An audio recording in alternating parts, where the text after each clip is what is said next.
살리는 복음, 살리는 복음입니다. 예수님 그리스도. 창세기 예수도 이제 144번째 베냐민의 출생과 라헬의 죽음에 관한 말씀입니다. 믿음의 조상 아브라함으로부터 시작한 인류의 구원을 위한 언약은 이삭으로 이어받고 야곱으로 그 패턴을 이어받아서 야곱이 하란에서 귀향해서 가나안 땅으로 돌아와 세겜에 정착한 지 10여 년이 흘렀어도 그가 베델의 언약을 잊어버리고 그냥 지내버리고 말았습니다. 그런 가운데서 큰 사고가 났죠. 아이고 뜨거라고 할 그런 경우에 하나님께서는 베델로 올라가서 단을 쌓으라, 예배드리라, 그런 말씀을 따라서 올라가서 제사를 드리고 오기까지 하나님께서는 가나안 귀환을 그때서야 인정해 주십니다. 가나안 땅에 와서 10여 년이 흘렸어도 가나안의 귀환을 인정해 주지 아니하신 거예요. 왜? 베델의 언약, 가나안 내가 돌아오면 다시 하나님 앞에 예배드리겠습니다 한 언약을 잊어버리고 지냈기 때문에 베델로 올라가니까 모든 자기 아내를 비롯해서 종들이 가지고 있는 우상을 다 땅에 묻어버리고 가니까 하나님께서 먼저 복을 주신 것이에요. 그 놀라운 은혜에 감사해서 이제 하나님 앞에 이제 단을 쌓아서 제사를 드립니다. 이런 것을 보면은 하나님께서는 얼마나 언제든지 하나님의 말씀을 기억하고 그 말씀대로 사는 사람에게 복을 준다고 하는 사실을 믿으시기 바랍니다. 아멘. 그런 놀라운 사실 우리가 익히 깨닫고 오늘 이 말씀 가운데 특별히 그럼에도 불구하고 야곱의 가정에 기쁜 일도 일어나지만 슬픈 일도 일어났다는 사실, 우리도 마찬가지입니다.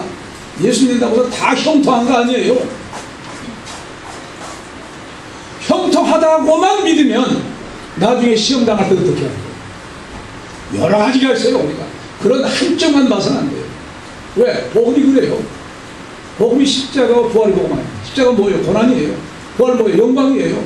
반드시 십자가와 부활이 교체돼가지고 우리에게 훈련하고 단련시켜서 마지막에 천국에 이르게 되는 거룩한 역사를 이루게 된 줄로 믿습니다. 아멘. 우리는 이런 사실을 생각할 때 야곱의 가정도 예외가 아니었어요.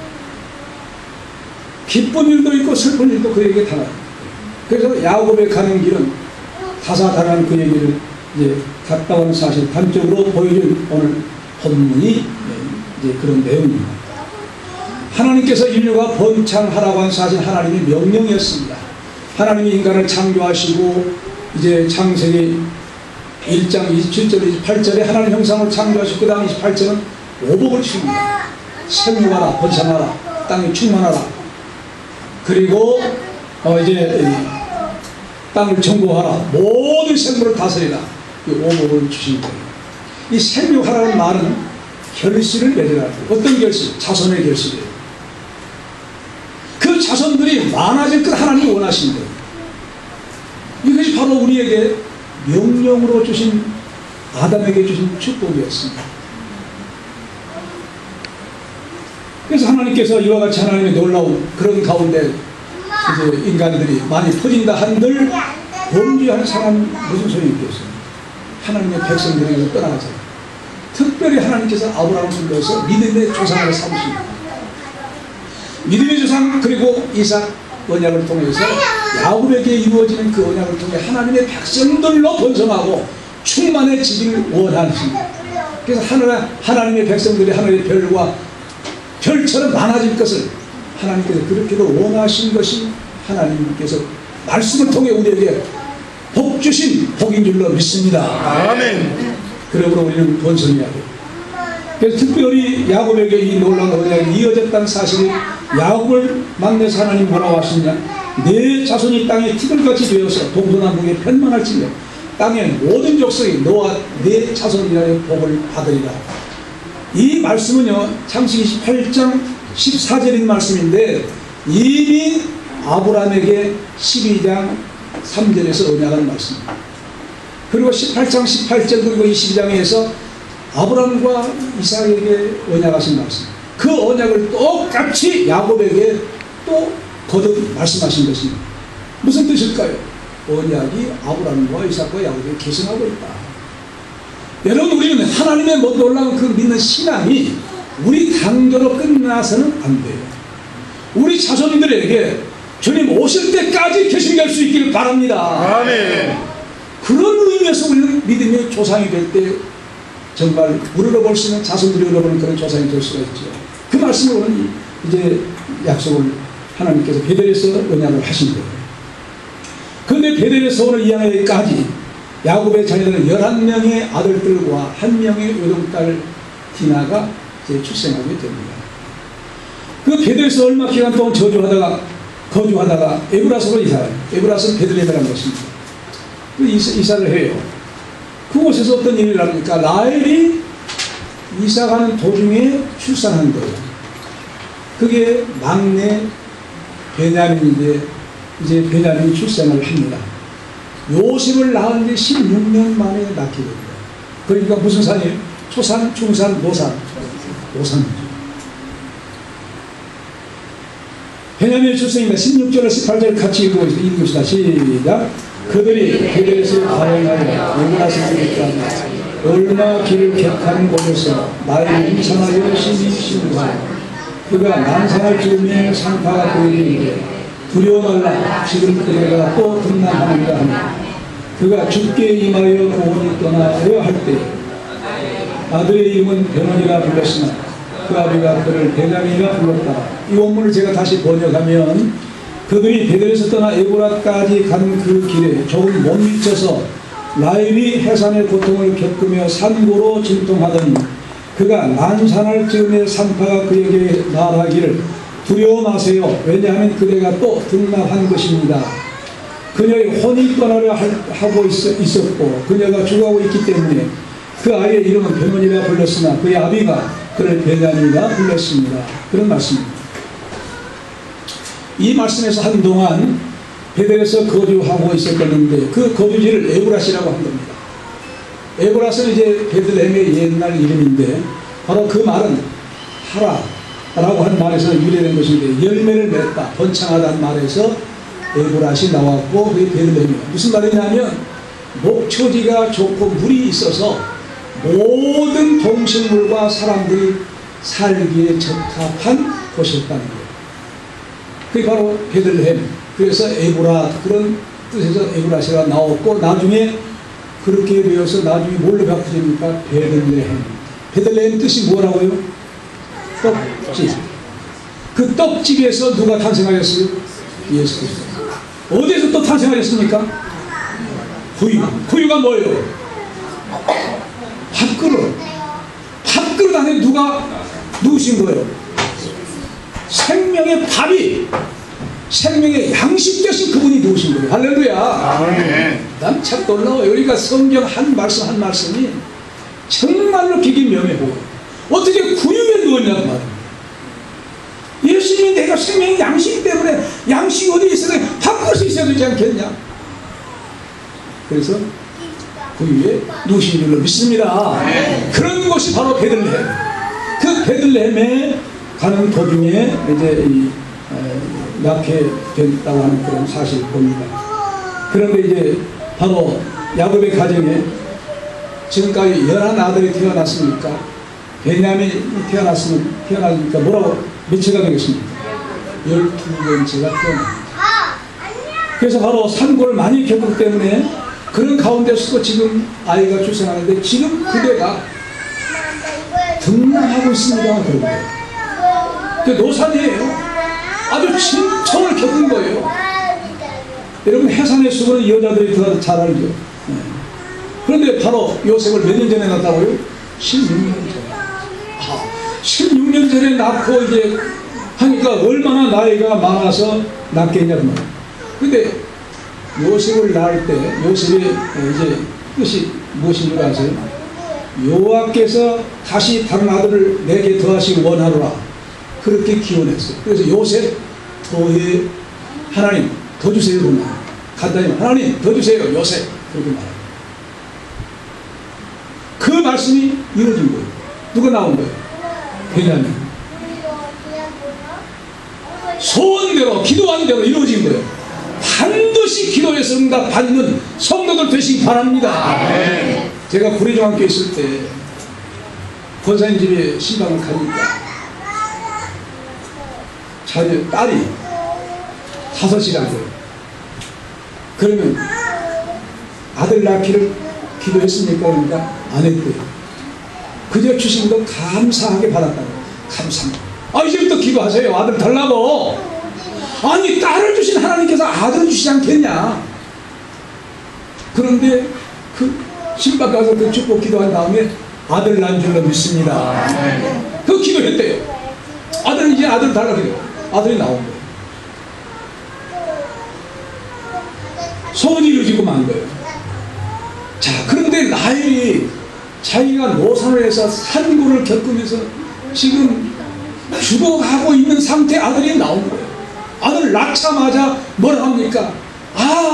고통이 너무 심했기 때문에 고통의 아들 베노니, 슬픔의 아들 베노니. 그러면 나중에 이제 아버지 야곱이 아니 슬픔의 아들, 고통의 아들로 끝나서 되겠어요? 이름대로 되는데, 말대로 되는데. 베냐민, 오른팔의 아들, 오른쪽의 아들, 오른쪽은 힘이 있는 것을 말합니다. 그래서 베냐민 그렇게 말합니다. 죽고 말아요. 오른손의 아들이라는 말로 바꿔버립니다. 고대 근동에서 많은 사람들이 오른쪽을 능력으로 그렇게 생각했어요. 근데 나일은 사명을 다하고 죽은 거예요. 왜냐하면 그들 베냐민을 낳음으로 말미암아 야곱의 아들들이 몇이 됐다고요? 12는 구약 교회의 완전한 기초석이 된 거예요. 이건 바로 신약에도 사도들이 몇 사람이 됩니까? 12사도들 합해서 24장로, 요한계시록 19장 24장로가 하나님 앞에 찬양하며 영광 돌리고, 24장로 12족장들, 그 12사도들, 이들이 한 나라의 기초석이 된 거예요. 기초석이 되고 문이 되는 거예요. 기초문이 되는 거예요. 그러니까 하늘 성곽이 그들로 이루어진 거예요. 하늘 나라가 그들로 이루어진 거예요. 그들로 이루어진 그 하나님 나라의 조직에 막내를 낳았으니까 그런 대단한 일을 하고 간 거예요. 사명을 다하고 간 거예요. 그러면서 혼이 떠나려 할 때 그랬습니다. 죽은 사람에게 혼이 떠난다고 했어요. 오늘 히브리어 말로 네페시, 이 혼이란 말은 언제 사용되느냐 하면 하나님께서 아담을 창조하실 때 흙으로 빚으시고 거기다가 생기를 불어넣어 주었습니다. 그래서 산영이 되었다는데, 산영이라는 말이 네페시, 살아있는 혼을 넣었다는 거예요. 살아있는 혼적 사람이 됩니다. 그 혼은 우리가 인격을 가지고 있는 지금 우리입니다. 믿습니까? 네. 인격적인 사람이 혼적 인간. 사람이 그래 깜짝 놀라면 뭐가 났다는 아유 혼났네. 혼나다가 혼떠나면 뭐예요? 죽은 거예요. 왜? 하나님께서 육신을 만드실 때 코에다 부르는 그 생기가 하나님 분이었으니까 하나님께서 다시 불러간 거예요. 그게 죽음이에요. 그래서 육신과 결별이 된 거예요. 결별이 되면요, 아무리 무덤을 높이 쌓고 성대하고 쌓고 비석하면 아무 소용없어요. 다 흙으로 돌아가요. 근데 그렇다고 하면 우리가 흙하고 지금 혼이 합해 있는 상태가 살아있는 사람이에요. 그런 관계 속에서 혼이 떠나갔다는 것은 하나님이 불어 넣어주셨는데 하나님이 가지고 가셨다는 그런 의미예요. 죽음을 그렇게 이해하시기 바랍니다. 죽음 단순히 없어지는 건 아니에요. 왜? 하나님께서 주신 그 인격은 영원히 죽지 않습니다. 설령 믿지 않고 죽은다 할지라도 안 죽어요. 만약 죽어 없어진다고 하면 살기 싫으면 마음대로 죽어버리게요? 그럼 자살해요? 나 마음대로 자살? 아니에요. 자살한 즉슨 지옥 가요. 그 혼적 인격이 살아있는 거예요. 살아있다고 하면 보세요. 인격이 뭡니까? 지정의안이에요. 알고 느끼고 결행하고, 지옥 가서 고통을 알고 느끼고 아이고 내가 왜 거기서 왔느냐 하고 철천지 한탄해도 아무 소용없는 곳에 들어가는 것이 바로 지옥인 줄 믿으시기 바랍니다. 혼이 살아있을 때, 우리 육체하고 붙어있을 때, 우리 육신이 살아있는 동안에 예수님 잘 믿어 구원받는 하나님에 들어가는 성도 되시기 바랍니다. 떨어져서 안 돼요.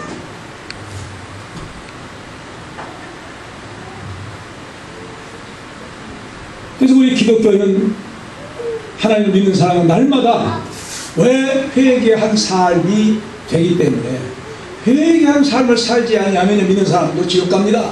왜? 죄가 있으니까. 죄 가지고는 못 들어가는 것이 하나라요. 그러니까 우리가 죽기 전에는 완전히 티끌만한 죄악이라고 양심이 어떤 가책되면서 다 회개한 삶을 살다가 편안한 마음으로 기쁜 마음으로 아무 한국으로 정말로 뭐가 없어? 부끄러워할 것이 없어. 그런 상태에서 갈 수 있기를 바랍니다. 아멘. 그런 삶은 어떤 사람이 가 있어요? 날마다 회개하는 거예요. 날마다 죄를 정결해버려요. 날마다 하나님 앞에 재판받아요. 예수의 이름으로 우리가 죄를 회개하면 날마다 죄가 없어지고 사함받고 깨끗해지는 이런 축복 날마다 계속되기를 바랍니다. 아멘. 사도 바울이 말해요. 사도 바울조차도 그 의인조차도 내가 일부 흠없는 그조차도 뭐라고 해요? 내가 날마다 나는 뭐 어쩌나? 어쩌나? 충분하. 날마다 내가 죄의 옛사람 죄를 회개합니다. 대단한 사도입니다. 그럼에도 그런 사도가 그렇게 고백했다고 우리는 하물며 더 말할 이유가 없죠. 날마다 잠자리에 들기는 주여 오늘 내가 잘못한 건 무엇입니까? 이 죄 용서해달라. 부부간에 싸웠으면 반드시 화해하고 자요. 그래야 평안한 잠을 자죠. 또 자녀들과의 어떤 부모와 자녀가 형제간에 또 싸웠으면 화해해야 돼요. 그래 편안한 잠 자요. 그래 밤중에 자다 하나님 부른다 할지라도 어디 가요? 천국에 가요. 할렐루야. 이 사실을 확실히 깨달으시기 바랍니다. 만약 그렇지 않으면 그래 날마다 우리는 정의 회개에 대해서 전결이 돼야 돼요. 결제가 돼요. 결제를 받아야 돼요. 참잘 때는 그래서 기쁜 마음으로 가벼운 마음으로 화해된 마음으로 용서하고 용서받는 마음으로 자야 그 잠이 평안합니다. 그런 사람이 반드시 하나님께서 단잠은 허락해 주실 줄로 믿습니다. 단잠 자야 돼. 날마다 단잠 자야 돼. 그래서 사도 바울이 뭐라고 합니까? 내가 그리스도와 함께 십자가에 못 박은 그런 적이 이제는 내가 사는 것이 내 안에 누가 사는 것이다? 날마다 그리스도와 함께 십자가에 못 박고 날마다 함께 죽었으니 그리스도 내 안에 그리스도께서 사신다는 거예요. 그러니까 날마다 죽는다는 뭐예요? 회개한다는 거예요. 날마다 죽는다는 내 자신의 죄를 회개한다는 겁니다. 십자가에 못 박아버린다는 거예요. 주님 나의 죄 십자가에 못 박아 죽게 하여 주옵소서. 주님 보혈로 용서해 주옵소서. 오늘 또 우리가 예배드리는 죄 회개를 하지 않습니다. 회개하지 않고 어떻게 예배가 죄가 있는데 어찌 우리 예배를 받으시겠어요? 그래서 회개하는 거예요. 구약의 제사장들은 제물을 가지고 번제단을 드립니다. 번제단에 가서 번제물 드리죠. 그리고 또 피를 가지고 들어가기 전에 물두멍이 있어야 됩니다. 성소에 들어가기 전에 물두멍 거기 손을 씻는 거예요. 왜? 주님 내가 거기에서 양을 잡고 짐승을 잡아서 번제물을 드린 다음에 번제단에서 성소 오기까지 잘못한 것까지라도 용서해 달라는 거예요. 깨끗한 마음으로 세상에 들어가요. 성소에. 반드시 우리가 예배 드리기 전에 회개 기도하는 것은 자명한 일입니다. 그 순서예요. 저는 기도할 때 예배 시작할 때 예배 시작이니까 하나님의 영광 받으셔서 끝나요. 하지만 대표 기도하는 사람은 반드시 회개 기도를 해야 돼요. 대표 기도하면서 이제 공중이니까 나 혼자가 아니고 우리니까 우리의 죄를 용서해달라고 이렇게 하요. 개인적으로 기도는 나의 죄를 용서해달라고. 우리 민족의 죄, 우리 교회 죄, 우리가 잘못한 죄 용서해달라고 반드시 기도를 회개 기도를 해야 됩니다. 제가 만약 축복이 된다면 그렇게 기도해요. 시작 기도니까 영광 받으시고 간단히 하고 기도 종류가 다르잖아요. 그걸 우리 아셔. 왜 목사님 예배 시작하는데 기도할 때 회개 기도 않고 우리만 회개 그게 아니에요. 그 다음에 이제 설교 끝난 다음에 무슨 기도하면 이 말씀대로 살게 달라고 그렇게 기도하는 거예요. 그래서 우리는 이렇게 하나님께서 날마다 죄에 대한 심판을 받아버려야 하나님을 깨끗한 마음으로 날마다 깨끗한 마음으로 살고 날마다 깨끗한 마음으로 잠자리 들고 평안한 마음으로 잠자리 들고 일어나고 이것이 훈련돼야 돼요. 날마다. 그런 가운데 어느 때 우리가 죽을는지 모르잖아요. 그러니까 항상 죄 문제가 해결된 사람은 어느 때 어디서 죽는다 할지라도 천국에 가게 될 줄로 믿습니다. 아멘. 죄 문제가 해결됐으니까 죄 문제 해결되지 않으면 목사라도 못 가요. 목회자라고 한 것 아니에요. 회개해야 하는 거예요. 믿습니까? 아멘. 목사라고 한 것 아니에요. 죄 회개해야 돼요. 회개하지 않은 사람은 목사, 장로, 권사, 집사 지옥까지 않겠어요. 우리 그걸 확실히 알아야 돼요. 이건 변신받았죠. 죄 회개하지 않느나 죄 회개해서 누구든지 어떤 죄를 누구든지 죄만 회개했다고 하면 오른쪽 강도 오늘 내가 너와 함께 어디 있어요? 나도 있어요. 그래서 바로 라헬의 죽음은 그 죽으면서 출산했잖아요. 의미가 있습니다. 요한복음 12장 24절 내가 진실로 진실로 너희에게는 하늘의 일하리 땅에 떨어져 죽으면 죽지 아니하면 하늘 그대로 있고 죽으면 많은 열매를 맺느니라. 죽으면서 생명을 출산했으니까 이 말씀이 적용되어지는 그런 나일입니다.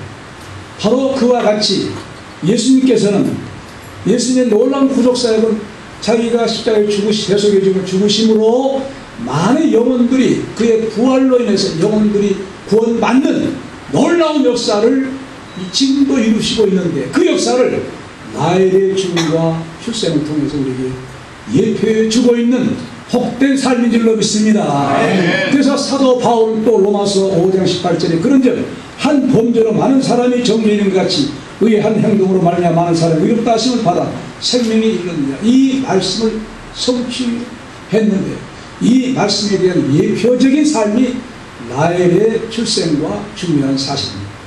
그래서 19절 20절 같이 읽겠습니다. 읽읍시다. 큰 소리로. 라헬이 죽음에 에브라 곧 베들레헴 길에 장사되었고 야곱이 라헬의 묘에 피를 세웠더니 지금까지 라헬의 묘비가 있었다. 이 원문도 다시 번역하면 라헬의 죽음이 에프랏 곧 베들레헴 길에 장사되었으며 야곱이 그녀의 묘비를 세웠으니 그것은 오늘날까지 라헬의 묘비입니다. 그런 말입니다. 지금까지는 말은 오늘날까지. 근데 바로 모세가 이제 출애굽 해가지고 가나안 땅에 들어올 그 당시에도 이 묘비가 그대로 있었다는 것입니다. 그 다음에 이제 또한 이제 사무엘 시대, 사무엘 선지자 시대 때도 바로 사무엘상 10장 2절에 이 묘가 그 후에 800년 후에도 그대로 있는 것을 확인할 수 있어요. 지금도 성지순례 가면은 라헬의 둠이라고 해서 굿벳 라헬이라고 해서 라헬의 무덤의 유적지가 그대로 남아 있습니다. 이렇게까지 바로 이제 그 라헬은 무덤을 기념하기 위해서 거기에서 특별히 이제 뭘 세웠다고 했습니까? 묘비를 세웁니다. 자, 이런 사실을 볼 수가 있습니다. 그래서 라헬이 이렇게 이제 묘을 세우기까지 이제 이 야곱은 대단히 사랑했다고 하는 그런 증거를 보였습니다. 왜냐하면 다른 모든 레아나 혹은 다른 여종들이 죽었을 때 묘비를 세웠다는 그런 말이 없습니다. 그럼에도 불구하고 라헬은 이렇게 묘비를 세웠다고 하는 것은 그만큼 라헬을 사랑했다고 하는 그런 증거. 또 얼마나 가슴 아프겠습니까? 왜? 노상으로 나타가 죽었으니까 기가 막힐 겁니다. 생각해 보세요. 그 남편된 야곱이 얼마나 가슴 아래 했을까요? 이야, 아들을 낳고 죽다니. 어떤 사람들을 죽었습니까? 저단만 빨리지 못하고 죽은 거예요. 근데 나이를 뭐라고 이제 이 성경에서 말하고 있습니다. 바로 레아는 알력이 부족하고 라헬은 곱고 아리따우니 그렇게 한글 개혁에 번역을 했어요. 근데 제가 그 말을 다시 번역하면 라헬은 얼굴이 예쁘고 몸매가 잘생겼습니다. 그런 말입니다. 그러니까 대단히 라헬은 그 당시에도 얼굴뿐만 아니라 몸매가 현대 여성으로 생겼다는 것이에요. 그만큼 대단히 걸출한 그런 미녀였어요. 그런 사람들을 위해서 야곱이 어떻게 희생을 했습니까? 14년 동안 라반 외삼촌 집에서 무슨 살이 한 거예요? 그 값을, 아내 값을 지불하기 위해서 14년 하루같이 이긴 거예요. 왜? 사랑해서 나온 거예요. 그만큼 애정이 깃든 그 나이를 죽었으니까 뭔 일이었어? 기념하기 위해서 묘비를 세웠다는 그런 내용입니다. 그런데 비해서 이제 큰딸 레아에게는 그만큼 나이가 사랑 벅차게 보내니까 사랑 못 받은 거예요. 남편이 사랑 못 받으니까 누가 사랑하신 거예요? 하나님께서 그 일을 해주십니다. 야, 너 남편 사랑 못 받고 있지? 사랑 받게 하기 위한 방편으로 아들을 쑥쑥 낳게 하십니다. 그래서 이제 이 아들을 낳고 뭐라 합니까? 레아가 여호와께서 나의 괴로움을 권고하셨다는 말을 살펴보셨으니 이제는 내 남편이 나를 사랑하리로다 그랬어요. 자, 그러니까 나의 괴로움을 권고하였습니다. 왜 이런 말씀이에요? 남편에게 받아야 할 사랑을 못 받고 있는 그 삶은 괴로웠다는 거예요. 괴로웠다는 거예요. 그 괴로움 속에서 하나님께서 이제 야곱을 통해서 아들을 낳게 합니다. 아들을 낳고서 이제는 내 남편이 나를 사랑하리로다.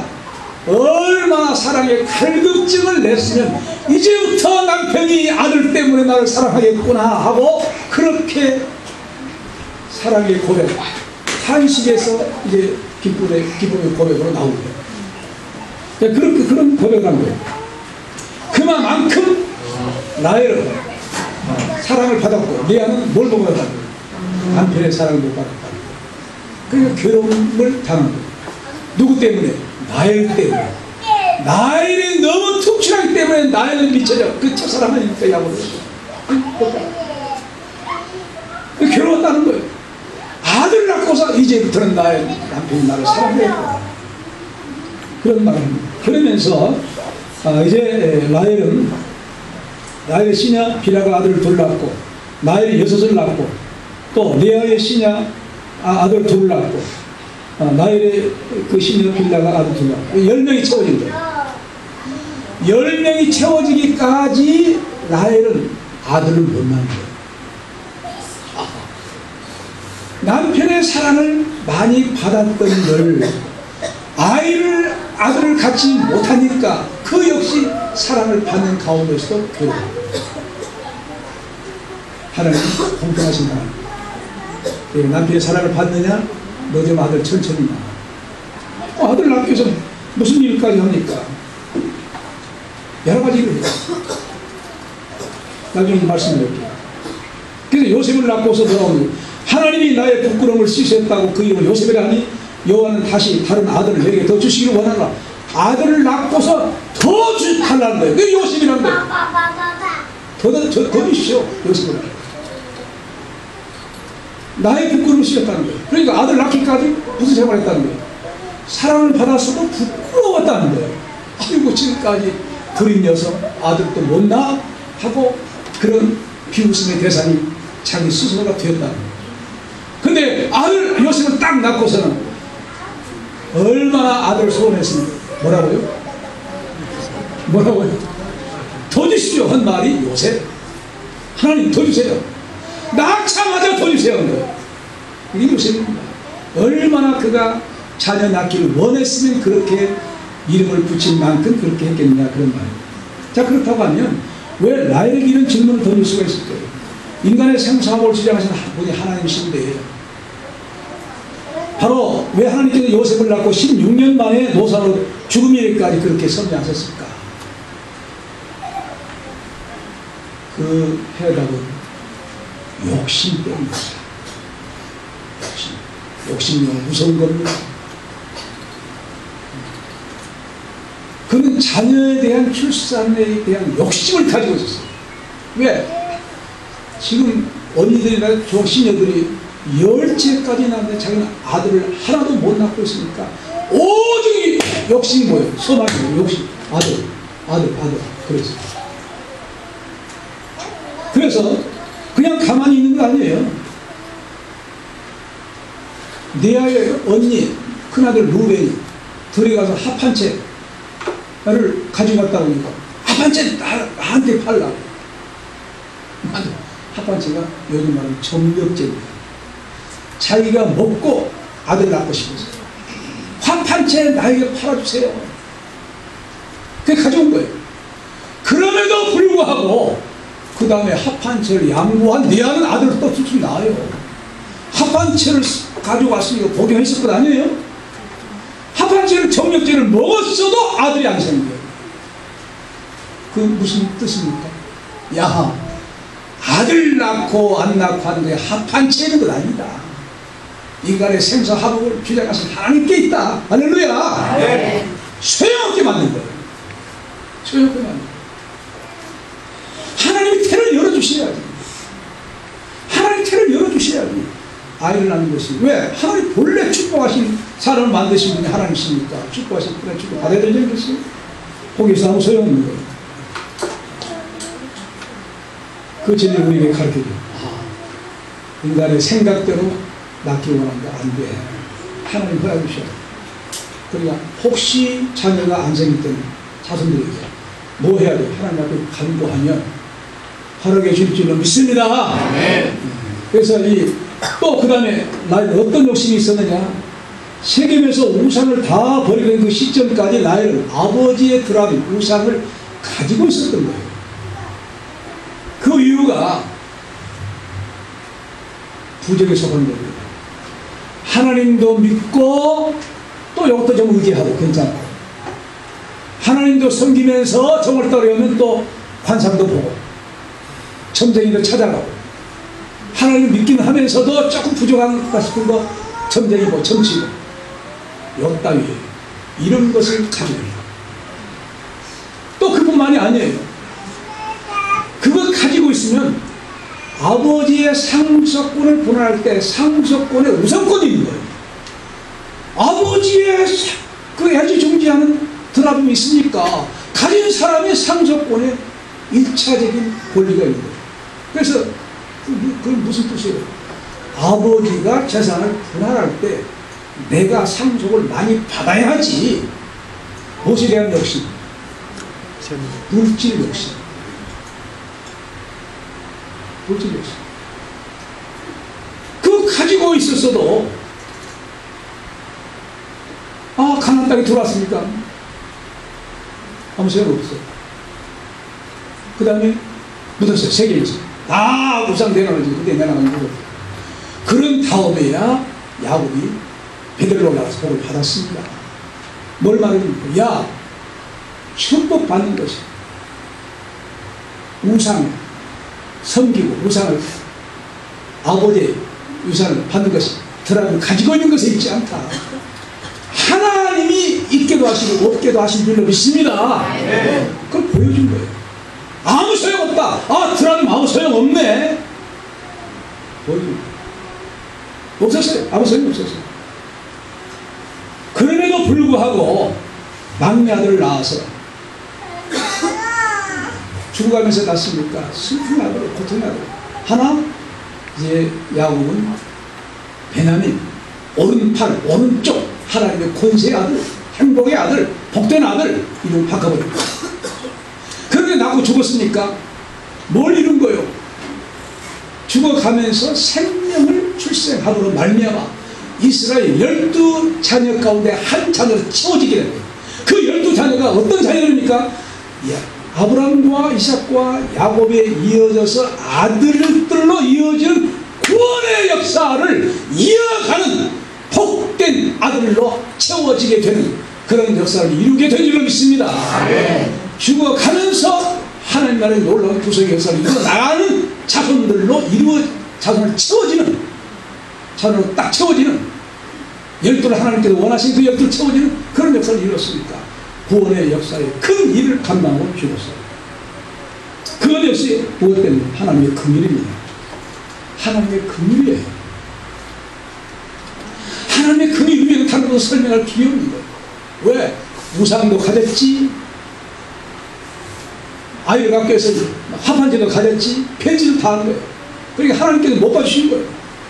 그럼에도 불구하고 주가 안에서 너 채워야 돼 하고 베냐민을 낳게 해서 하나님의 긍휼에서 그에게 마지막 구원의 놀라운 역사를 이뤄나갈 자녀들을 낳게 하신 줄 하나님의 역사인 줄로 믿습니다. 이게 하나님의 긍휼이에요. 우리 역시 하나님의 긍휼로 구원받은 줄로 믿습니다. 아멘. 하나님께서 우리를 부르시면 못 간다고 할 사람이 아무도 없어요. 여러분 요즘 유행되는 100세 인생 알죠?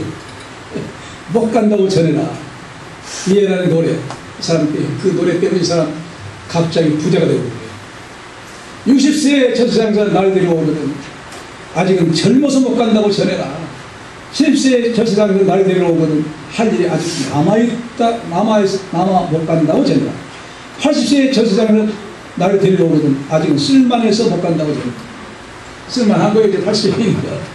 90세에 저 세상에 데려오거든. 알아서 갈 테니 채초 말라 전해라. 100세에 저 세상에 나를 데려오거든. 좋은 날 좋은 시에 간다고 전해라. 80세에 저 세상에 또 데려오거든. 자존심 상해서 못 간다고 전해라. 90세에 저 세상에 또 데려오거든. 알아서 갈 텐데 또 왔냐고 전해라. 100세에 저 세상에서 또 데려오거든. 극락왕생할 날을 찾고 있다 전해라.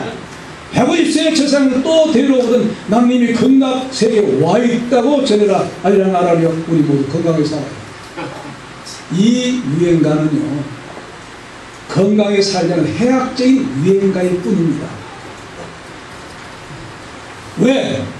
마음대로 가고 싶으면 가고 말고 싶으면 많은 세계가 저 사람이 아니에요. 하나님의 주권에 달려있어요. 이 노래는 신앙적으로 때 맞아요? 틀려요? 틀려요. 잘못된 거예요. 웃기려고 100세까지 건강하게 살아야 삽시다 하고 웃기려고 지은 노래. 그것도 불신자가 지은 거예요. 건강왕생이 없어요. 천국 지옥. 그렇다고 하면 우리도 인간의 생사를 주장하신 하나님께 언젠가는 우리 모두 가게 될 줄로 믿습니다. 아멘. 그렇다고 어떤 삶을 살고 가야 될 것입니다. 사도 바울 디모데후서 4장 6절을 가르쳐 관제와 같이 벌써 내가 부음이 되고 관제 하나님 앞에 포도주를 부은 나의 피 흘릴 것 순교를 내가 보고 한 날에 나의 떠날 기약이 가까웠더라. 내가 선한 싸움을 싸우고 나의 달려갈 길을 마치고 믿음을 지켰으니 이제는 나를 위하여 의의 멜리가 예비되었습니다. 주 곧 의로우신 재판장의 그날에 내게만 아니라 주의 나타나심 싸우는 모든 자에게니라. 아멘. 디모데 사도 바울처럼 우리에게 맡기는 사명이 있어서 이 땅에 태어나게 하신 줄로 믿습니다. 아멘. 사명 감당하다가 사명이 끝나게 될 땅에 부르실 때 다 천국에 들어가서 주님을 배웠고 앞서간 성도를 만나뵐 수 있는